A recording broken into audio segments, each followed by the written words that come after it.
Welcome to another week of inspiration, of course, on the She Is Show, the show that empowers women all over the world to believe in themselves and set out to achieve their dreams, despite whatever challenge the life throws at them. The show is proudly brought to you by Smile GH Photography. Smile GH is by far the best production company that Mimi Richmond I know of. So call them for your weddings, the coverage of your weddings, or events of yours. Call Smile GH on 0240081 Also, thanks to Save More Ghana. Save More Ghana is by far the best and the most discounted online shop, mall in Ghana. So call Save More Ghana for your furniture, for your groceries. There's the stationery, there is the appliances. Come to a proper mall. Call them on 055-610-6973. They are located inside Domi Kwabenya. Also, thanks to Pins and Needles. Pins and Needles are makers of beautiful headpieces, handbands, wristbands, and also if you need something beautiful for that event of yours, you want to look extra special, call Pins and Needles on 024-161-5741, 024-161-5741. Also, thanks to Tombolo. Tombolo is a taste you can't resist. We make beverages, we make sobolo, we make pineapple juice, we make ginger juice. So if you want something beautiful, something tasty, something, extra special at that event of yours, call Tombolo on 020-5282277. 020-5282277. Finally, thanks to Frame Express. Frame Express is behind the beautiful frames that we give to our guests. So call Frame Express for something, extra special on 024-515-9580. 024-515-9580. My name is Richmond Upon Frimpong. After this break, you get to meet our guest.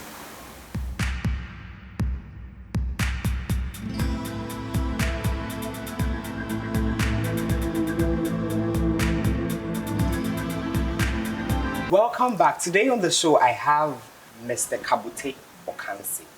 I'm sure that the name rings a bell, doesn't it? Hey, you don't know Kabutey, and you are in this country. Kabutey, welcome to She Is Show. Thank you so much, Richmond. How are you? I'm very well. How are you? You look so good. Like, how are you, keeping the body like that? Because your eyes are good. You really don't look like, you get people telling you that? A few times here and there. Yes. Kabutey, my MC. Yes, sir. The MC's MC. Let's start from the top. Okay. Tell us about yourself. How was growing up? Where did you come from? Who is Kabutey? Okay. So I was born in Accra. My dad is Adan. Okay. So I come from Big Adan. My mom is a Kiapim from Amanokrom. So I have the Adan element, that's Gardangbe, and then I have the Kiapim element as well. My mom, I lived, my entire childhood with my mom.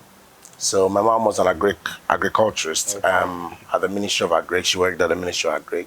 So we lived here in Accra. I have a younger brother, so we're two boys. School-wise, attended Mother Care for nursery, went to Engelbert from primary to JSS, went to Pope John in Koforidua. Yes. Sorry.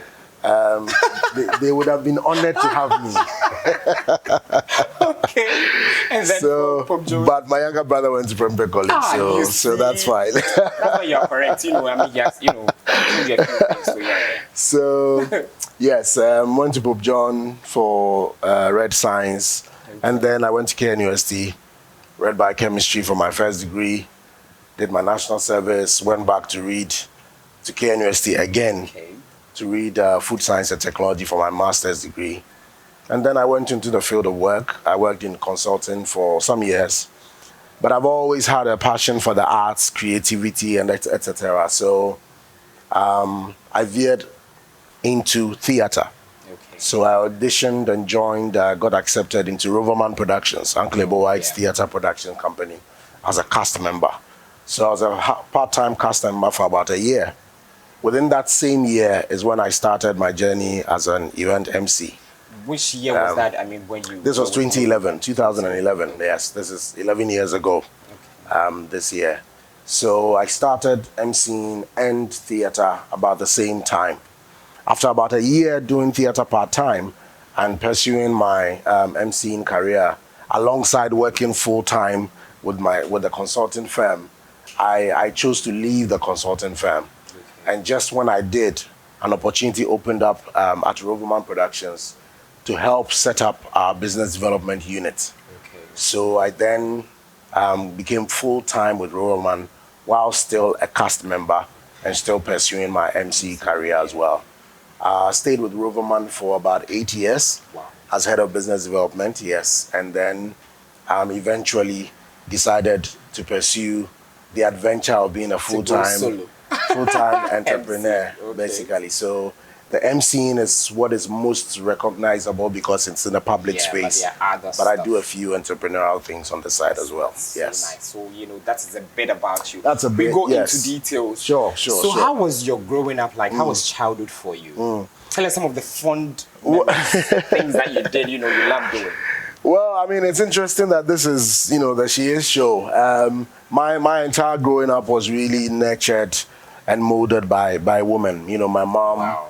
Yes, my mother was a very strong figure in my life, all the way throughout my life until she passed, and then her siblings. So we lived together with one of my aunties, and then my other aunties, though we're not physically together, were also very active in my life as well. So my very early years were a bit turbulent, you know, a bit rough, a little bit, because my mom was working with the Ministry of Agric, but then she had been sent out on assignment for a while. So for most part, she was not physically with us. She'd go for about 6 months and then come back briefly and then go back. So that, you know, in and out, I think created a little bit of an imbalance for me because I had a strong attachment to my mom. I mean, that's not to take anything away from how, you know, also my aunties were in supporting my growing up. But so I was quite a moody, insecure child, you know, from that point of view. But I also had, you know, the strong creative tendencies. So I remember I used to dance. They were quite hidden. Yeah, so I guess like when I'm at home, I am kind of like, you know, I kind of get into my shell. But then when I step into, you know, other places, especially parties, I remember, because I used to dance quite well. So I still dance quite well, honestly. So I used to, like, every time we attend a party or something, they would almost always, you know, come and drag me. I was a bit shy. But once we hit the dance floor and the music, the beat drops, then, you know, we do our thing. So I went through that period, you know, through school. Fortunately, you know, God was good to me. So my academic life was quite, you know, was quite good. So yes, basically throughout school, I was involved in a lot of extracurricular stuff. I used to do drumming and dancing. I used to do poetry. I used to do a lot of, you know, like little skits here and there. I was always involved in some extracurricular activities because physically I was very small. I remember. Very petite. Yes, I was the third smallest, shortest guy in our entire school. No, not in the entire school, but like my year group. Yeah, my entire year group, I was the third smallest guy. So I guess you always needed to find a way to, you know, be seen and be recognized. And basically, and I found that through the arts, through the extracurricular activities, you know, and I was very, very active in those aspects. Growing up, what did you want to become? So, to be very honest, I don't remember a particular point in time when I had, you know, a specific career path. Yes, I know a lot of people say, oh, I wanted to be this, I wanted to be that. I don't remember a specific career that I had in mind when I was growing up as a child. So I remember even when I was transitioning from JSS to SS, I mean, I went to do science because once you do well, you know, I was blessed to get 12 ones. So once you get 12 ones, you know, go and do science, you know, that kind of thing. So I pursued that because I was okay with it. I was comfortable with it. But not because I was clear in my mind as to what I wanted to do. So after SS, when we were applying to university, that's when I was faced with, you know, having to decide what do you want to do, because you just graduated with science and you're now going to university. You're supposed to be sure what you want. I wasn't sure whether I wanted to do, you know, medicine, or, you know, I wasn't too cool about being in the hospital, the scent around hospitals, and I wasn't too excited about it. My mom was an agriculturist, you know, she's an agri-economist, and we have been farming all our lives, so I had a passion for that, but I wasn't sure if it was because of her that I, you know, had that. So I was in a bit of a, you know, a bit of a dilemma. So I remember I paid a visit to KNUST at the time we were choosing our courses, and I was blessed to meet, you know, a lecturer, now Professor Ayodro, who kind of explained to me the options as far as a science student was concerned. So at a point, it became clear to me that, okay, the mathematical part of science was not really mine, like engineering and stuff like that was not really mine. So it was more like, you know, the biological, physical side of things. So we went through the options, and I settled on biochemistry because I got to understand that biochemistry was more like in the middle of all the science options. So if I finished the first degree in biochemistry and I wanted to do medicine, I can go and do it. If I wanted to pursue pharmacy, I could go and do it. If I wanted to go into biological sciences. So I chose that just so it would give me a bit more room during that was a very smart to figure out what I wanted. But I guess somewhere along the journey, I figured that my place in this life was in the creative side of things, yes. Wow. that's so interesting. So now let's talk about you as an event MC. Okay. How did that just happen? Was it that somebody saw that, okay, Kabutey is like this, I feel like he can... What was your first gig like? To be honest, it had never come into my space, into my mind, you know, that I would ever be fully consumed in the artistic space. You know, creativity and arts and expression always came in the form of hobby or play or just fun, you know. But like I mentioned, I used to dance a lot. I used to do cultural dancing. At church, I used to do plays, Children's Day, come and do opening prayer, sometimes introduce this person, sometimes even do a sermon, you know, that kind of thing. And I remember I used to enjoy these things. And especially, you know, when you're a child and you do anything in front of adults, you will get a massive applause. And I used to enjoy the applause at the end of it.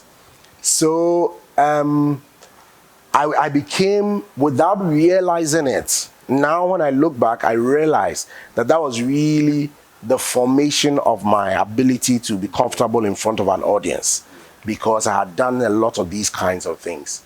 Now, when I finished SS, and then, you know, friends and colleagues and my mom's friends, you know, are having these little events. At that time, there was nothing like a professional event MC. So it's like you look for a friend or a brother or a cousin who is not shy or who is supposed to be funny to come and host for you. So that's how it kind of started. But even then, it wasn't something I was going to ever take seriously at the time. What happened specifically was that late January 2011, my family was invited to a wedding. So we went as guests. This was what I would call, you know, money no be problem kind of wedding. Beautiful, everything is lovely and in place. Unfortunately, on that occasion, the MC was not the best. So the MC kind of, you know, when the MC is terrible, even the best food can taste bad. Even the most beautiful decor can look... The whole event. Exactly. Because you get lost and out of the mood. And I remember sitting there and watching the face of the couple. And I was thinking, you know, for your wedding is once in a lifetime. Your wedding is a day that even if anything, you know, difficult happens in the future, you want to look back and be filled with smiles and joy. And so they deserved better on their wedding day. And then just after that thought, I looked at the guy standing in the middle with the mic and I was like, if this guy is the standard for MCing, then I think you know, I can do something. You know, so I went to work. The week passed. The following Saturday, we were invited to another wedding, completely unrelated, but almost like magic, the same circumstance played out. Different couple, different venue, different place, different MC, but almost the same thing. The MC was not the best. So I remember after the second event, every day I was going to work, it was always on my mind. Come on, I mean, you can do this thing, you know. You can speak in front of people, you're comfortable, you can be entertaining, you know. So I just thinking. So I remember after the second week, Friday, I got to work around 7:30 a.m.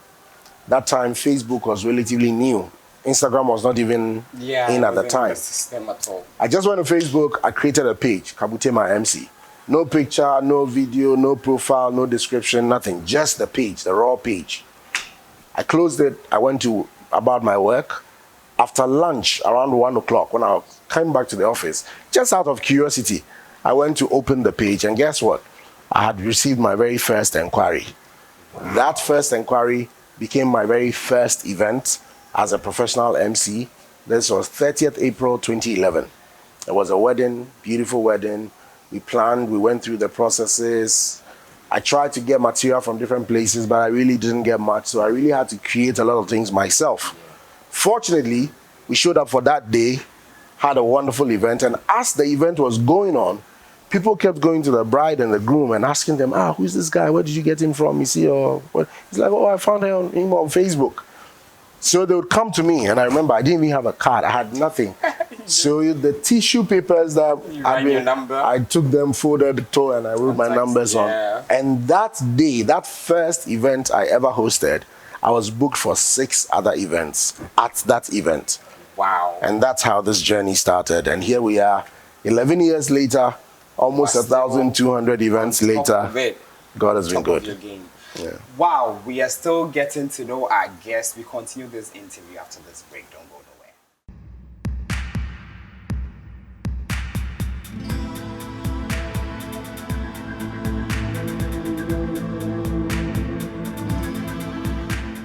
Welcome back. If you just tuned in, you're watching She Is, and today I am with Kabutey, my MC. Of course, he's my MC.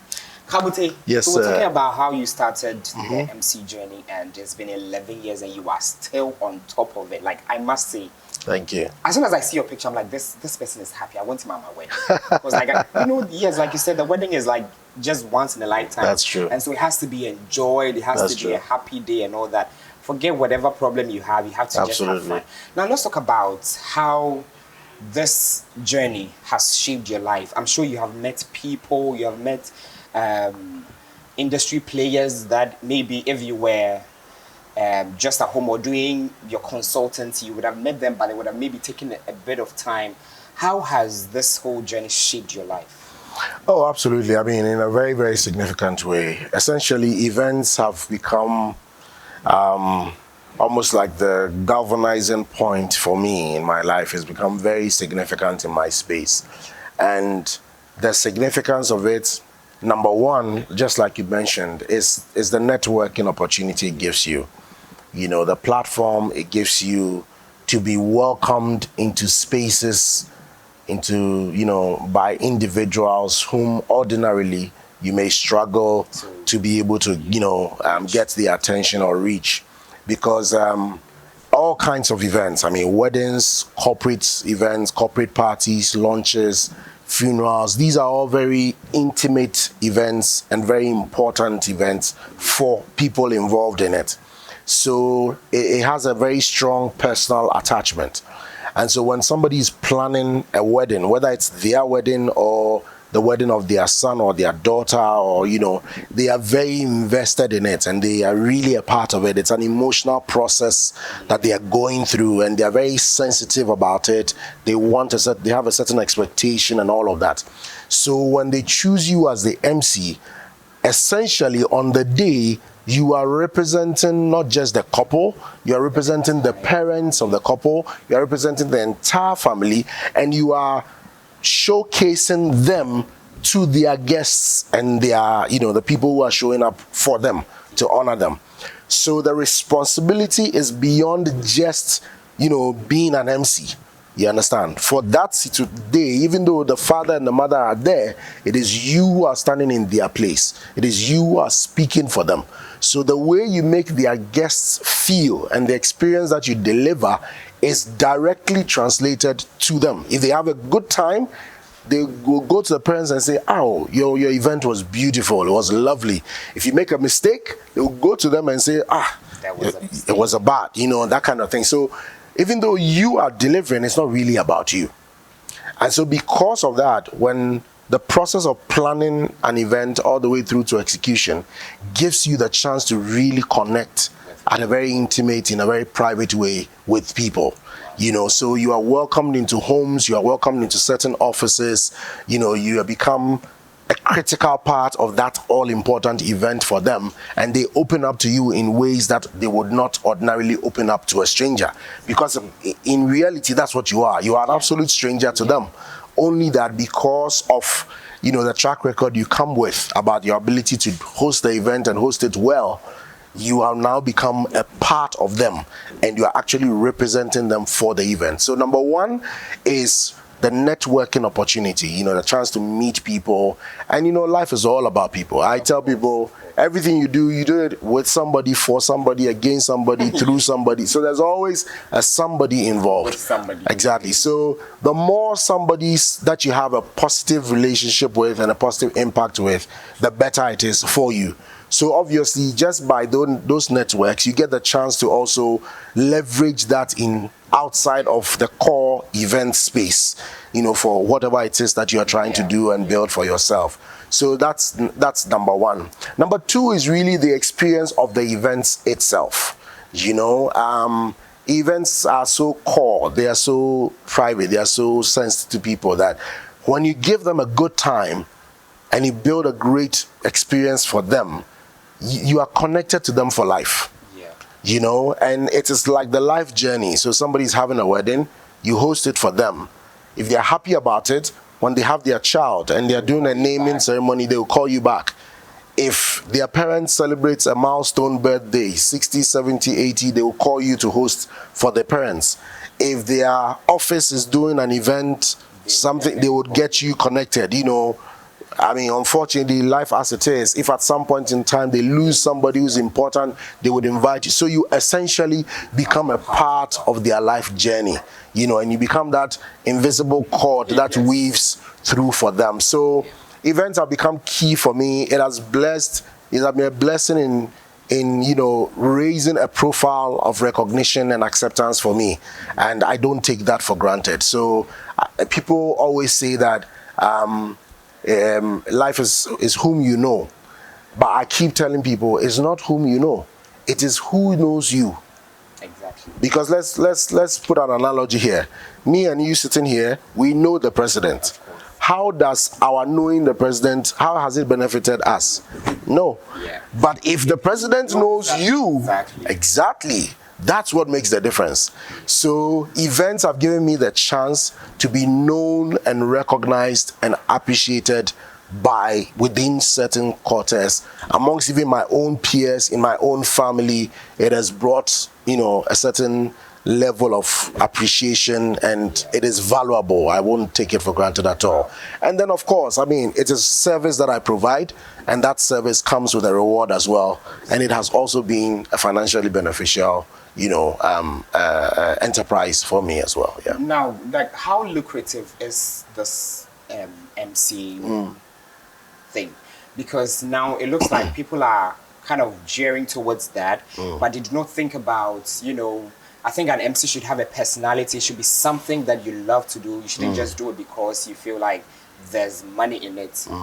How should it be? How lucrative is it? And then what advice would you give to someone who is starting, this whole thing? Well, I tell people that MCing is just a microcosm of life.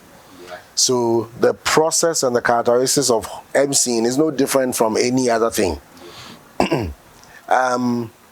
Yes, it is as lucrative as any other thing, provided you do it well and you build enough value around your name, your service, your brand, to be able to have people see that value and be willing to pay a good value for that service to be delivered for them.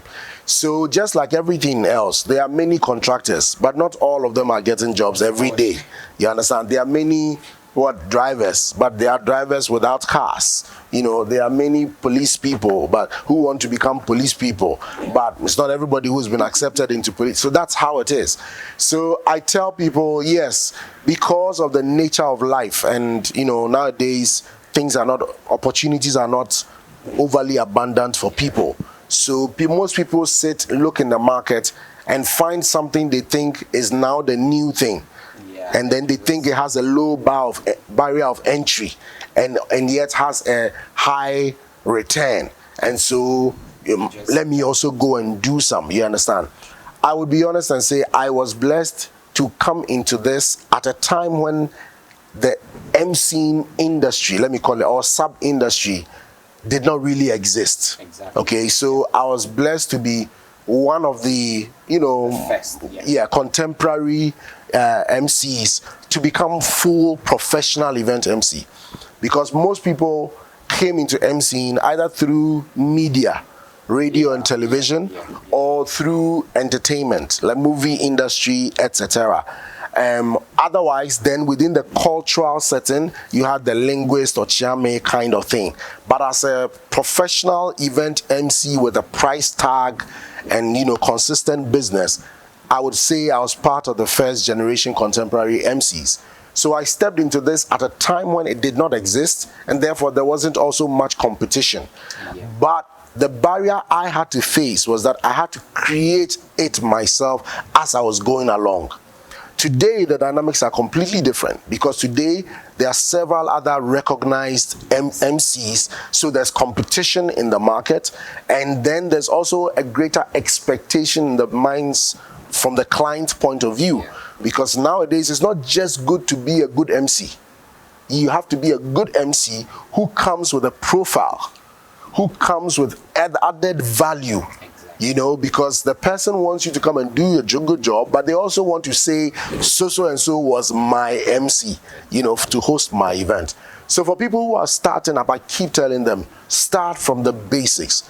Not that the first thing you're thinking about is holding a mic and going to host an event. The very first question you should ask yourself is, are you absolutely clear about your own personality type? And how that personality type will work for or against you for a particular kind of event. Because there are different kinds of events, and each event requires a different personality type. So if you're not the kind of person who can switch from one personality type into another, then you have to define your personality type and brand yourself along the lines of your personality type. I am fortunate to be able to cut across, but there are people who do just corporate events. There are people who do just social events. There are even people who do only funerals. There are people who do only traditional marriage ceremonies. You understand me? So you need to figure that for yourself first. Otherwise, you will step into the place, you'll be given a microphone, you show up at the event, and you realize that you just don't connect with that event, Because I tell people the line between the personality of the MC and the craft of MCing is a very thin, fine line. And sometimes you can't even separate the two because it is really your personality you are bringing to the fore. So if you know your personality and you understand the advantage or the disadvantage it gives you, it helps you to brand and position yourself better to be a better MC. Once you have done that and figured that out, the next step, as far as I'm concerned, is now to train yourself. Give yourself every opportunity to be able to, try out your craft, your skill. It's just like a drummer, it's just like any instrumentalist, it's just like any musician. You may have composed the song, it may go out in radio, it may be a big hit now. Now somebody has invited you to come and host the event. Composing the song and singing it in the studio is very different from being on stage and performing it to an audience. So you have to learn how to do that. So don't think you're fair. Don't go and use somebody's event as your training ground. No. Train from home in front of your mirror.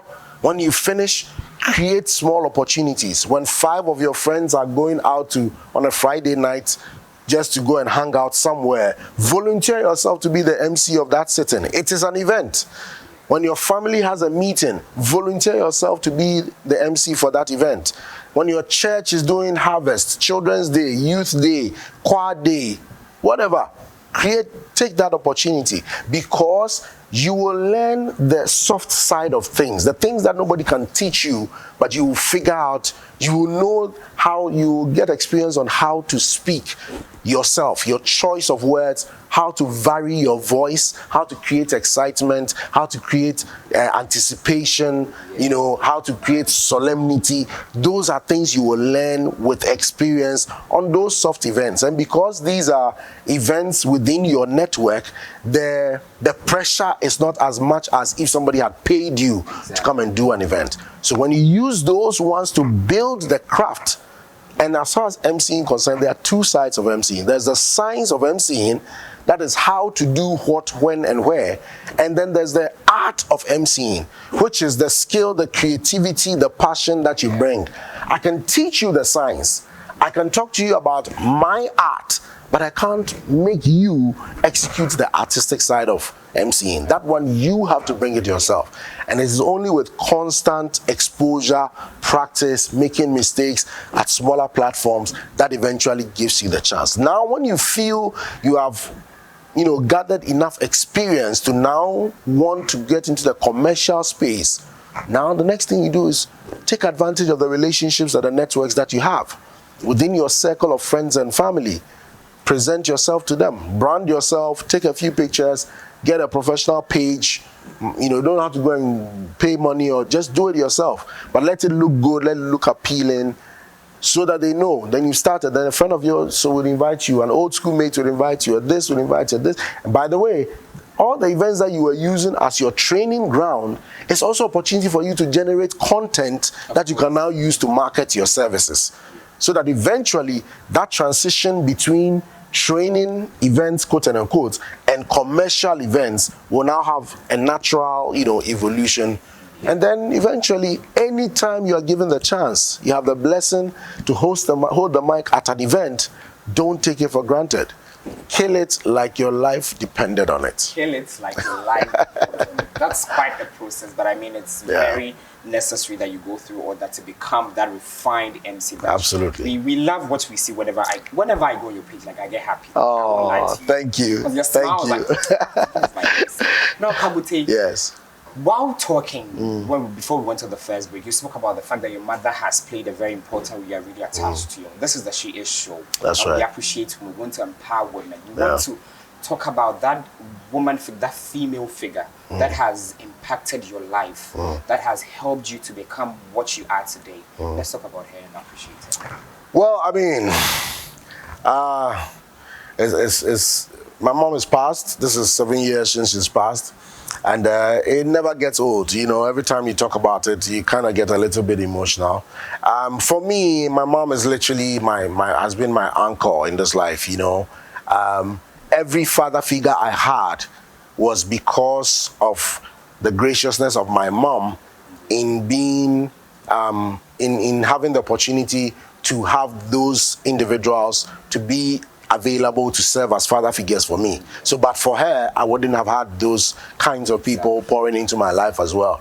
But she herself, by her individuality, my mom was a very, very hardworking, very industrious woman.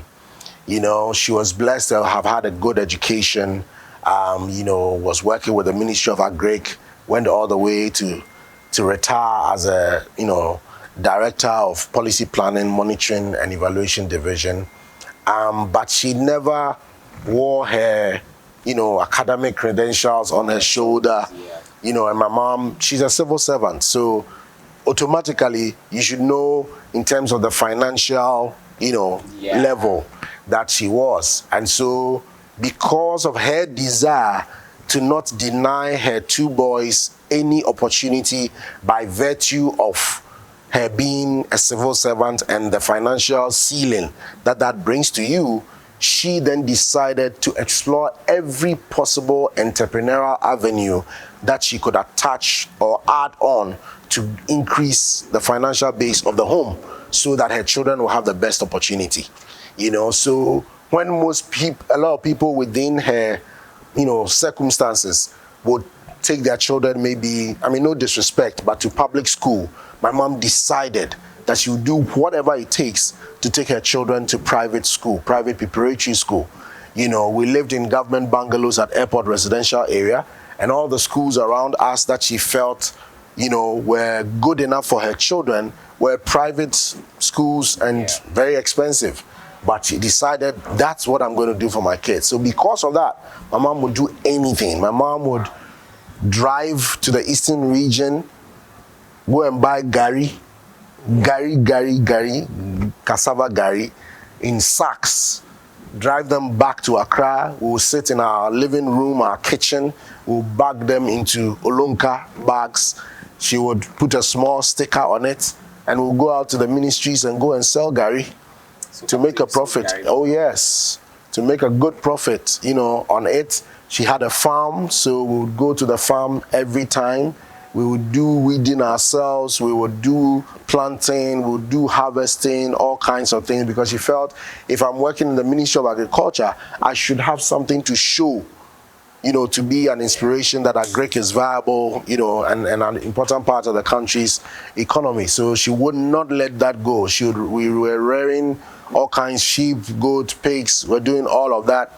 At a point, things were still a bit tough financially, so she decided to open a home restaurant. Wow. So our kitchen was our restaurant cooking point. Our living room was the restaurant space.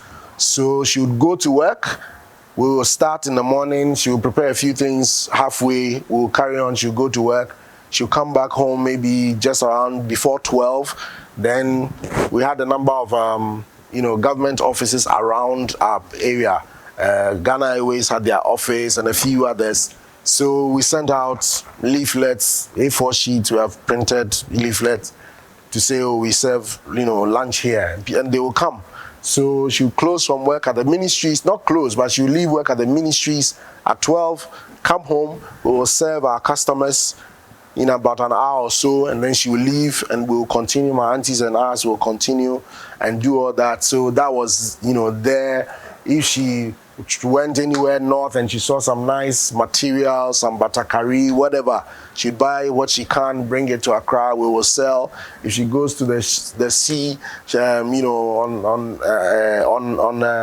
harvest days, and there's fish, she'd buy fish, smoked fish, what. So my mom was that kind of person. She was very industrious. She would not give an excuse for anything.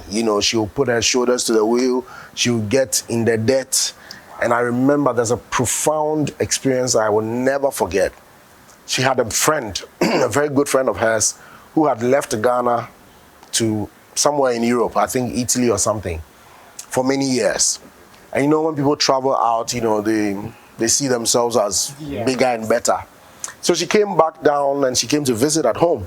And when she came, we had just brought a fresh stock of gari and we were doing packaging and all of that. And my mom was excited and talking about going to do it. And she started and looked at my mom and she was like, Salome. And they used to call her Shirley. When she was in school, she had her name is Salome, but somehow they used to call her Shirley. So her friend was like, hey, Shirley, is it you? In our local language, is it you with all your degree and all your travel experience and you are selling gari? What are you doing? I remember that day. My mom stood up, looked sternly in the eyes of her very good bona fide friend and said, listen, if my children go hungry, will you feed them for me? If you will not, then anything that is legal, that is genuine, that can make me a profit, you will not stop me from doing it. And that experience has never left me. It has never left me, that no opportunity is too small, too dirty. As long as it is genuine, it is legitimate, and it can put a profit margin in your pocket and give you the chance to do the things that matter to you the most, then do it. So it's not about how you make money, it's about what is important to you. So everyone needs to define for themselves what's important to you. And for my mom, her children and their well-being and her family, not just a nuclear family, but the extended family with her siblings and her parents and all, were the most important aspects of her life. And if that's the case, then she will do whatever is legitimate, even if it means she needs to lower herself to be able to keep them, do what she needs to do. Then on Monday, she will dress up and go to the office. Wow. So that's the kind of impact I had. And that on one side, and on the other side, my mom was a very steadfast person with her faith. You know, my mom was a very steadfast person with her faith. She was the kind of person who, she doesn't wear her faith on her shoulders and all that, but she lived her faith. You know, she lived her faith. She's not a show-off kind of, you know, faith person, but she lived her faith in what she does. She was invested in people. She was spiritual minded as against being religious minded. You know, anybody can figure out the difference between the two, but for me, that's something that she taught me. And my mom made me recognize the power of influence when it comes to women. I honestly think it's a woman's world. People say it's a man's world, but I think it's a woman's world. Because guess what? Whatever man or woman high and mighty, he came from a woman. Of course. Do you understand? Yeah. That's on one hand. On the other hand, is this philosophy or this knowing that I've come to recognize as true. Anything you put into a woman, she will multiply it and bring you back 10 times, 100 times bigger. In anything. If you drop an idea, one idea in the mind of a woman, she'll wake up the next morning, the next week, and she'll bring you a whole concept from that idea. You know, if you share an opinion, a thought, an experience with a good woman, she would amplify it and bring you something bigger and better than that. The same way if you give a woman a sperm, after 9 months, she'll give you a child. I like that. Wow. So yes, I absolutely, my whole life is established on my mom. A beautiful soul. Amen. How's your wife? How's your family? Oh, my wife is good. My family is good. I don't put my family out there a lot. You're a very private person. Yeah, Why is that so? It's intentional because I think every family should protect itself. Yeah. And by virtue of what I do, I am already overexposed. Exactly. Unfortunately, I cannot mitigate against it because that is my primary, source of living. Yeah. So by seeking to grow my business, I have to put myself out there more and more. And yet, within the context of my family, I am my family's first line of defense. So if I am that exposed, why should I make it even worse by exposing my family so much more in addition? Yeah, that would even contradict the whole... So for me, it is just a simple matter of protecting and preserving my family. And I think that's a way that's important for me to do that. Fortunately, my wife is not a very public person. She doesn't enjoy being in the public limelight and all over my wife is very quiet, very kind of homey person. That's what she truly loves and truly enjoys. So it's not like I am preventing her. So it has just aligned with my own thinking about securing and protecting my family. It is not to say that if anybody puts their wife or their children, it's bad. No, I'm just saying that for me, that's an understanding and a position I have. And fortunately, it has worked for us. So, yeah. How about your final words to anybody watching you? Well, to anybody out there who's watching, first of all, I truly appreciate every single form of support and encouragement that has come to me. If you have been a client before, then that goes even bigger and higher because my clients are like my family, are like people who have become a part of my life, and I don't take it for granted at all. All I'd say is whatever it is that you're doing out there, especially if you are inspired to do something with your creativity, with your arts, with a gift of life, surrender yourself to it, invest in yourself about it, painstakingly go through the process that helps you to refine that gift and that craft.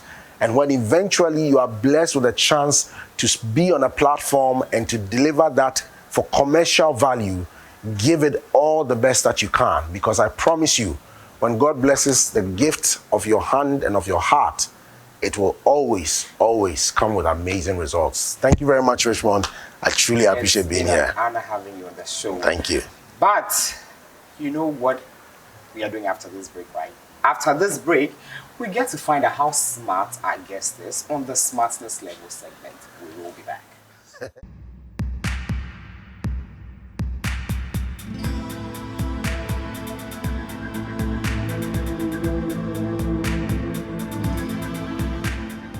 welcome to the Smartness Level segment today with myself and of course Kabutey, my MC. Kabutey, how are you?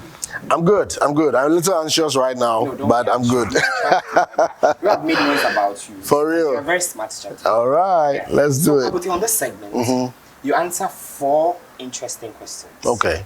They're actually riddles. Okay. And I trust that you will answer. You kill all of them.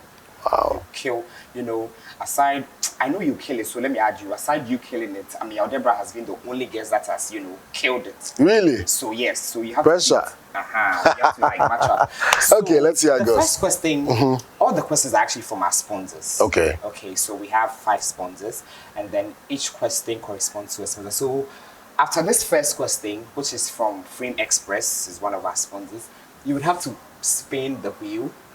And then after spinning the wheel, I mean, the number that you get, you answer the questions, 3 questions from that sponsor. Okay. If you're not able to, if it falls on a white, which is like nothing, you get to pick a number from our Save More Cup. Okay. And then you get that particular product only from that sponsor. But if you spin, you get a number, you're able to answer the questions, you get to walk away with all the products from all the sponsors. It's a fair deal, right? Sounds Very good. fair. Sounds good. Okay, so this first question. All right. So 3 eyes have eye, all in a row. When the red one opens, all freezes like the snow. What am I? Traffic lights. Should I read it again? Wait, 3 eyes have eye. All in a row. All When the red- in a row. Yes. When the red one opens, all freezes like the snow. What am I? And it's not traffic lights. I didn't say it's not. I mean, Traffic lights. That's Your my final answer. answer? Traffic lights. final answer. Traffic lights. That's actually correct. You almost tricked me, man. Okay. So now, wow. Okay. All right. Spin the wheel. Oh, so I should spin the first wheel. Yes, you have to spin. Okay. This one, right? Yes. So you Ready? Okay. 3, 2, 1.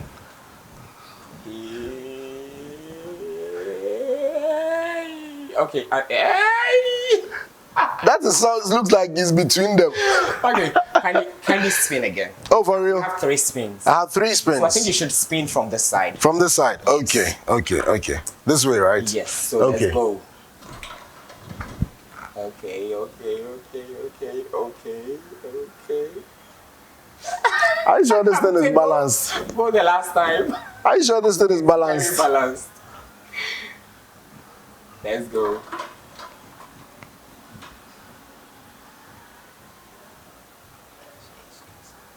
Yeah. Yes. It's on the 4. 3 times the charm. Okay, so this particular question is from sponsor number 4, Okay. which is Tombolo. Tombolo. And these are actually my questions because, Okay. Yeah, so these questions are from the CEO of Tombolo. So your first question, I have a tail and I have a head, but I have no body. I am not a snake. What am I? I have a tail. I have a head. I have no body. What am I? I am not a snake either.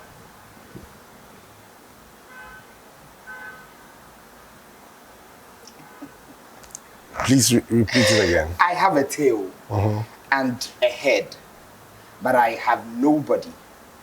I am not a snake either. What am I?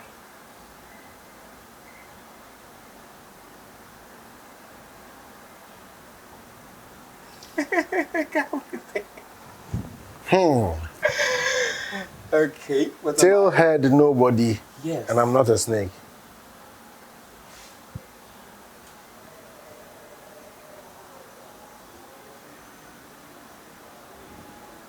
Should I help you?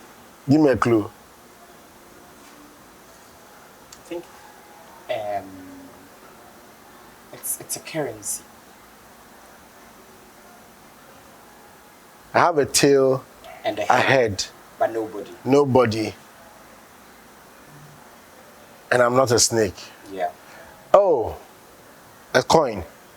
Final answer. A coin. A Coin. Coin. Coin is correct. Ah. Okay, your second question. What word begins with a T, ends with a T, and has a T in it? What word starts With a T, T ends with a T, and has a and T has in a it? T in it?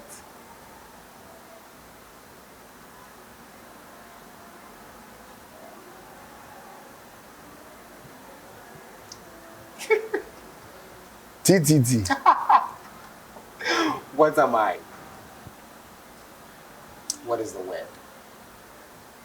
A word. T.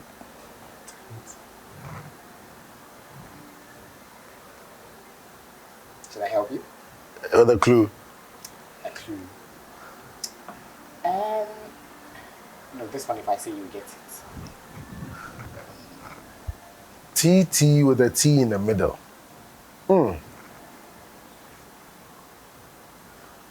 No clue. No. Oh, give me a clue.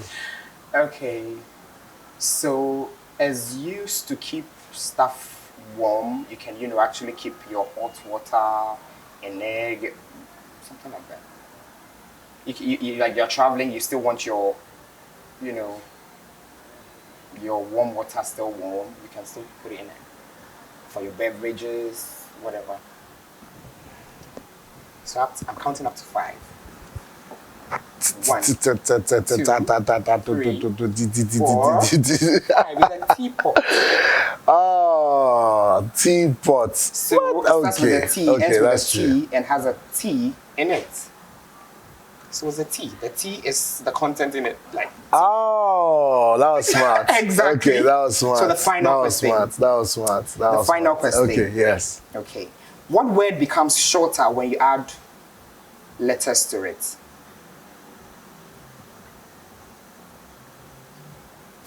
Short. Final answer? Final Short. Nothing is moving me away. Okay, so yeah, you answered, sorry. Wow, that's cool. That's cool. That's good. How many out? No, you got one wrong. Well, still.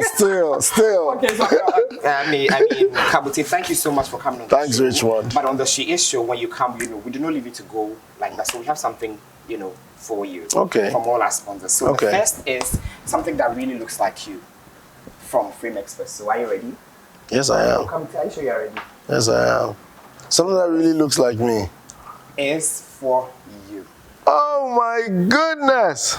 So say She Is show appreciates you. Thank you for being an inspiration, Kabutey Ocansey. Oh, this is dope. This is for you.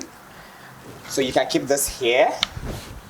We are not done with the. And then for answering our questions, yes, we got you. Wow. Answering our questions, you get a pack of Tombolo from Sobolo. So we'll present that later. Wow. And then also, the show is to empower women. And so from one of our sponsors, Pins and Needles, they are into beautiful fascinators. They make brooches and all that. They say we should give you this headpiece to give to that wonderful lady that that you have in your life. And wow. so this is from Frame Express to you. No, this is from Pins and Needles. This is from Pins and Needles to that wonderful woman in your life. Thank and then you. also, Kabutey, we know that you can get very tired after, a long day's work, like what break.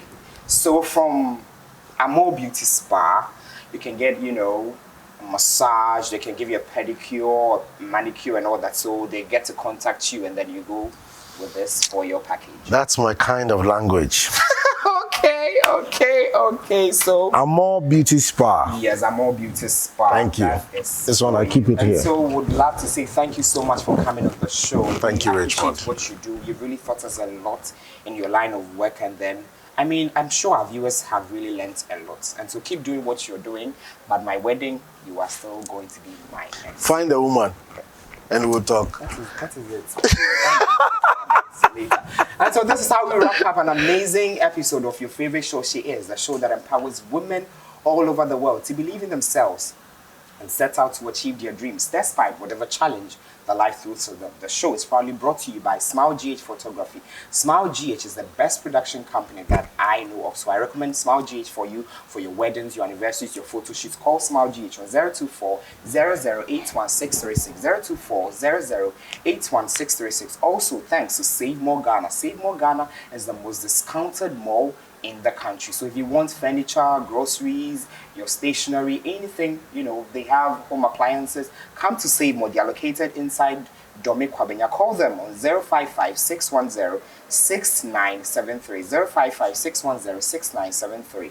Also, thanks to Pins and Needles. Pins and Needles are the makers of beautiful fascinators, headbands, you know, brooches and all that. So if your wife is going for that event and she needs something for, you know, an extra accessory to, you know, complement that outfit, call Pins and Needles on 02416157741 02416157741. Also, thanks to Tombolo. Tombolo is a taste you can't resist. We have all the packages for every one of you. We have the drip pack for your kids when they're going to school. We have the fellow Ghanaians for the boys, girls. You know, if you're drinking, you don't want to share with anybody, take the fellow Ghanaians pack. And then when you're going on that trip, your hangouts, you know, the picnics and all that, you need the family pack. And so call Tombolo on 02052 82277 02052 82277. And finally, thanks to Frame Express for the amazing and the beautiful frames we give to our guests. And so if you have a picture you want to frame beautifully, call Frame Express on 024 515 9580 024 515 9580. My name is Richmond Okonfrempong. She is Salome Menubia Danso. See you